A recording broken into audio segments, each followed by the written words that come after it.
Kan? Sampai ke ujung ayatnya, lakum dinukum waliyadin. Kalau kita ingin toleran, gini aja. Kami mengerjakan apa yang kami lakukan ritualnya. Kami menyembah Allah. Dan kalian silahkan, kalau belum bisa menerima, mengerjakan apa yang kalian kerjakan. Tidak usah saling ganggu. Fair kan?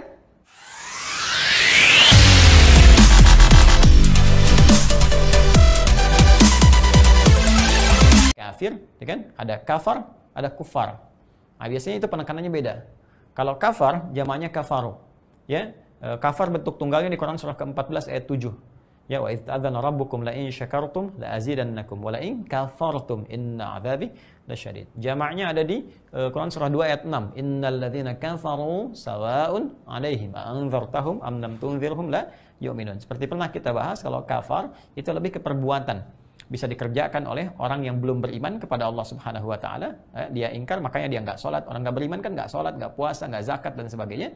Ya, atau orang yang sudah mengaku beriman kepada Allah dan dia bermaksiat. Seperti orang mengaku muslim tapi nggak sholat. Ya kan?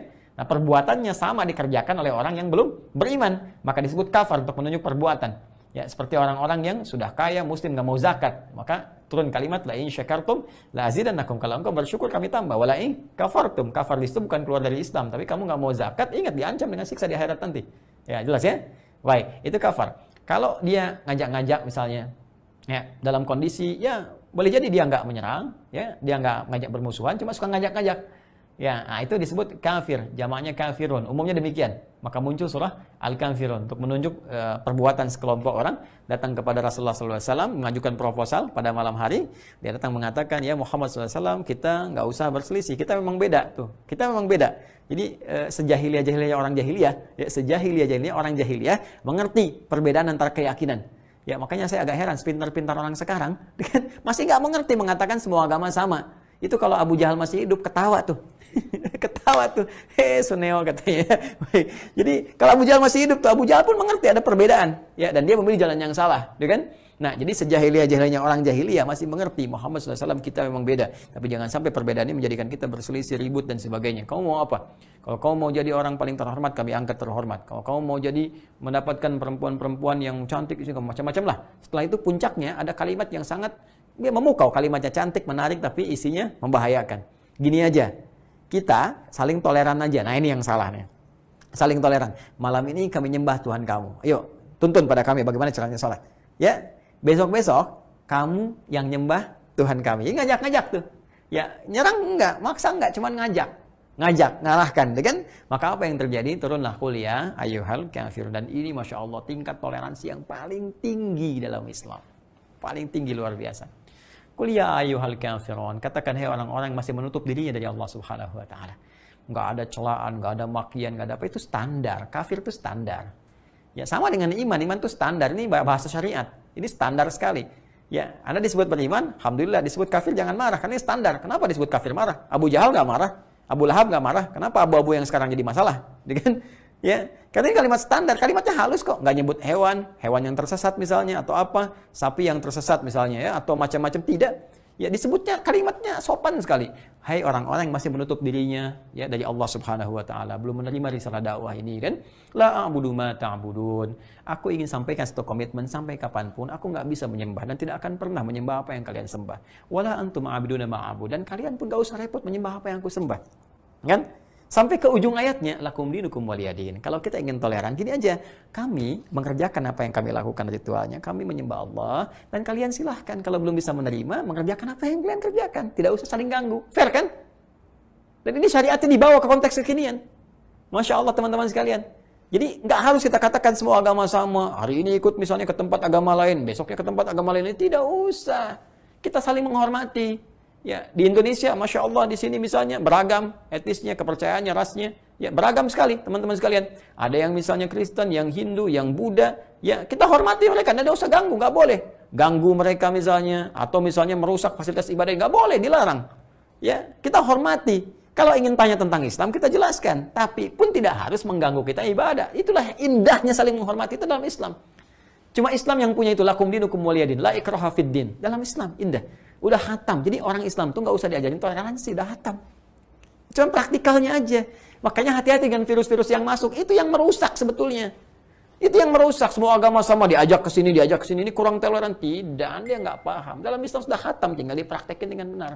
Cuma, saya ingin ingatkan, kaidah di tafsir menyebutkan, kalau satu kejadian, tidak disebutkan siapa orangnya, kapan kejadiannya, maka akan terjadi lagi di masa depan, ya, dengan substansi yang sama, walaupun keadaan yang berbeda.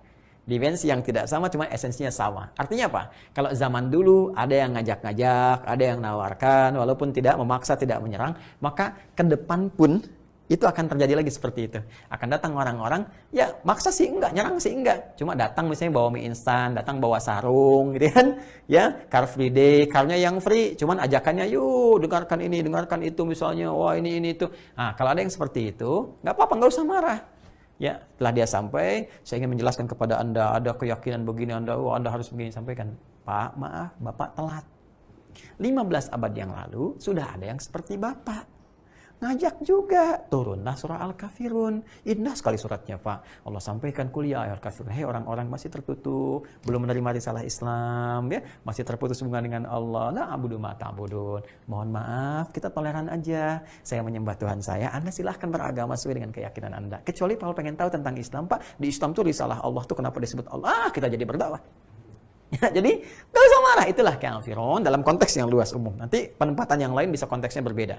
Tapi kalau disebutkan kufar itu bentuk jama menunjuk kepada dua perilaku sekaligus. Satu, ya aktivitasnya, pekerjaannya yang memang berpotensi bisa merendahkan atau bahkan mengganggu atau melecehkan nilai keislaman atau mendolimi orang Islam sendiri. Ya, perbuatan menyerang misalnya orang Islam, perbuatan melecehkan Islam, perbuatan secara langsung terang-terangan misalnya ingin menzolimi baik itu orang Islam ataupun merendahkan agama Islam itu sendiri, atau yang kedua langsung menunjuk kepada orangnya yang langsung hadir. Jadi kalau yang pertama perbuatannya bisa lewat tulisan, kan ada sekarang bisa lewat film, bisa nggak langsung bikin kartun dan sebagainya gitu kan. Nah, atau yang kedua dia orangnya langsung ingin invasi, ingin macam-macam, maka digabungkan jadi kufar. Pada yang seperti ini maka sikapnya tegas. Itu di Quran surah ke-48 ayat 29. Muhammadur Rasulullah walladzina ma'ahu asyidda'u 'alal kuffar. Enggak ada 'alal ladzina kafaru, enggak ada 'alal kafirin, 'alal kuffar. Diksinya langsung. Ya, Muhammad SAW itu adalah utusan Allah, sedangkan orang-orang bersama beliau, sahabat-sahabatnya, umatnya sampai kapanpun asyidda'u tegas 'alal kuffar terhadap berbagai tindakan yang menyimpang. Ya, yang bisa memberikan potensi keburukan baik bagi orang-orang Islam ataupun merendahkan nilai keislaman. Tegas. Ya, itu wajar. Ya, Anda sekarang disakiti, Anda pengen diambil, dicuri atau apa misalnya, perangkat kehidupan Anda diambil handphone, Anda pertahankan. Iman Anda dilukai, masa diam saja? Ya kan? Nah, itu kufar. Nah, orang-orang kufar ini, kalau dia tidak tobat sampai wafatnya, ini potensi nggak akan diterima oleh Allah. Tobatnya. Ya, walalladzina yamutuna wahum kufar. Dan orang-orang yang akan wafat, yamutun akan wafat. Jadi, sampai di kerongkongan nggak mau tobat juga. Ya, nggak mau beristighfar, nggak mau tobat, nggak mau kembali. Maka orang-orang ini langsung dihukumi oleh Allah, nggak akan diterima tobatnya dan berhadapan dengan Allah dalam situasi yang sangat menegangkan. Sebaliknya, pilihan selalu ada. Orang-orang di zaman dulu jadi kisah yang bahkan perbuatan buruknya jadi keteladanan di masa depan untuk ditinggalkan, jadi inspirasi.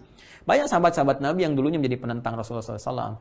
Ada Umar bin Khattab radhiyallahu taala anhu, kisah yang sangat populer. Khalid bin Walid bahkan mimpin dalam perang Uhud, ya, sebagai musuh Nabi SAW. Tapi setelah itu mereka memilih untuk kembali pada jalan yang baik, meninggalkan perbuatan maksiat, taubat kepada Allah, tinggalkan benar-benar taubatnya. Setelah itu mereka hasuna Islamu, baik Islamnya, bahkan berpotensi. Di antara sahabat-sahabat Nabi ada yang masuk surga tanpa hisab, Masya Allah. Semoga kita disertakan dengan mereka dalam nilai-nilai kebaikan. Karena itu saya selalu mengatakan, yang bermaksiat, siapapun Anda, taubat. Apapun hal yang melekat yang Allah titipkan kepada kita, entah itu ilmu misalnya, entah itu ya boleh jadi harta yang banyak, entah itu kedudukan yang dirasakan tinggi, entah itu kekuatan apapun, satu saat akan kembali kepada Allah dan semua itu ditinggalkan. Allah sudah tuntas, paripurna menjelaskan kisah-kisah umat terdahulu, dan itu kita yakini benar. Bukankah buktinya ada Fir'aun misalnya? Ya, Fir'aun tuh sampai sekarang muminya masih ada untuk menunjukkan kepada kita ini loh yang terjadi seperti dulu jadi begini jadinya. Kisah-kisah tentang Qarun, kisah-kisah tentang Namrud, kisah-kisah tentang macam-macam, kisah-kisah tentang pemilik pengetahuan yang kemudian ya seperti Haman dan sebagainya. Semuanya nestapa ketika tidak kembali kepada Allah Subhanahu wa taala. Maka ada potensi untuk menjadi baik, dan saya selalu katakan soleh itu hak setiap kita hamba-hamba Allah. Maka ambil hak itu dengan cara menunaikan kewajiban kita. Ambil hak itu dengan cara menunaikan kewajiban kita. Di antara kewajiban kita itu ikuti petunjuk Allah untuk ibadah.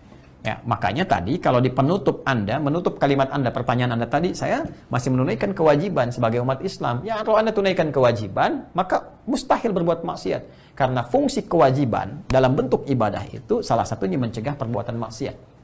Ya, kalau Anda ingin cek misalnya gini, kewajiban yang melekat, kan? ya waskat diawasi dengan kuat, gitu kan? Yang kita kerjakan setiap hari kan sholat. Ini lima waktu kan? 5 kali dalam sehari, 17 rakaat kan? Kita kerjakan. Ini kan yang wajib. Kalau Anda katakan, saya tetap menunaikan kewajiban. Nah, di antara kewajiban yang melekat kuat itu sholat. Apa fungsi sholat? Ada setidaknya 5 fungsi sholat yang paling utama di Al-Quran. Di antara yang 5 itu, Quran surah ke-29, ayat ke-45. Utlu ma uhiya ilaika minal kitab wa aqimis shalah. Apa fungsinya? Innas salata tanha 'anil fahsya wal munkar. Ya, baca dulu, pahami dulu segala ketentuan, bimbingan, bacaan, gerakan dalam sholat yang diwahyukan kepada Rasulullah SAW, Muhammad SAW. Setelah mengerti, memahami itu semua, wa aqimis shalah, tunaikan sholat dengan benar. Seperti petunjuk Rasulullah SAW, seperti Allah ajarkan kepada beliau, ya kan? Lewat malaikat Jibril. Kalau engkau sudah tunaikan itu, sholatnya benar, maka sholat yang benar itu pakai alif lam. Innas sholat. Sholat yang ditunaikan dengan benar itu. Ada alif lamnya. Ingat, ada alif lam. Ma'rifah khusus, menunjuk pada hukum yang benar. Ada aturannya, ada ketentuannya. Ya, jadi kalau bahasanya inna sholah, nggak pakai alif lam, artinya sholatnya bebas. Umum aja, terserah Anda lah. Mau cepat, mau buru-buru, ya terserah. Tapi kalau ada alif lamnya, itu spesifik khusus, ada ketentuan yang harus diikuti, ada aturan yang harus kemudian dilalui dan seterusnya. As-shalah. Ya, dan kalimatnya menggunakan alif lam. Dan menariknya, kalimat sholat dalam Al-Quran yang bermakna ibadah, ya, dibuka dengan takbir, ditutup dengan salam, isinya doa, itu menggunakan alif lam. Kalimat sholat pertama Al-Baqarah ayat 3, alladzina yu'minuna bil ghaib wa yuqimunas shalah. Ya, Al-Baqarah 43, wa aqimus sholata wa atuz zakah. 45, wasta'inu bis sabri was shalah. Ya, 153, ya ayyuhalladzina amanu ista'inu bis sabri was shalah. 238, hafidhu 'alas shalawati was salatil wusta. Quran surah 11 ayat 114, aqimis sholata tarafayan nahar. Quran surah ke-17 ayat ke berapa di antaranya? 78. Ya kan? Sampai dengan ke 82-nya. Ya, sampai dengan wa minal laili fatahajjad bihi ya nafilatan lak asa'an ya masaka rabbuka maqama mahmud 79-nya. Ya, jadi tetap kalimatnya menggunakan alif lam. Alif lam, alif lam, alif lam. Aqimis shalah. Ayat 78-nya aqimis salata liduluqis syamsi ila ghasaqil laili wa qur'anal fajri. Inna qur'anal fajri kana mashhuda. Wa minal laili ayat 79 sampai dengan setelahnya. 78-nya aqimis shalah pakai alif lam. Di sini surat 29 ayat 45 pakai alif lam. Innas shalah. Jadi, ketika kita diperintahkan menunaikan sholat, yang diharapkan, yang diinginkan, yang diwajibkan oleh Allah adalah sholat tunaikan dengan cara yang benar. Kalau benar, maka manfaatnya tanha 'anil fahsya wal munkar. Sholat yang benar itu akan mencegah dari perbuatan keji dan mungkar. Fahsya, perbuatan buruk yang bersumber dari nafsu. Pornografi, pornografi, LGBT, kata-kata jorok, kotor, itu fahsya. Mungkar, segala perbuatan yang diingkari oleh hati kita yang bersumber dari nafsu perut dan akal. Maaf, berbohong itu mungkar, berselisih mungkar, merampok, membunuh, membegal itu mungkar, korupsi mungkar. Karena itu setiap dikerjakan hati kita menolak. Silahkan cek. Ya, jangankan yang bukan pelaku, pelakunya pun menolak. Ya, tapi ada aja yang mesti mengerjakan, kan? Nah, itu kalau Anda sholatnya benar, ini tidak akan terjadi. Karena itu coba cek lagi. Ketika Anda tobat, Anda masih sholat, coba cek sholatnya benar tidak. Maka belajar lagi tentang sholat, lihat cara sholat yang benar, dan semoga malam ini setelah jawaban disampaikan, ada niat kita untuk berubah dan mendekat kepada Allah Subhanahu wa Ta'ala dengan cara yang baik. Allah Ta'ala alam bisawab.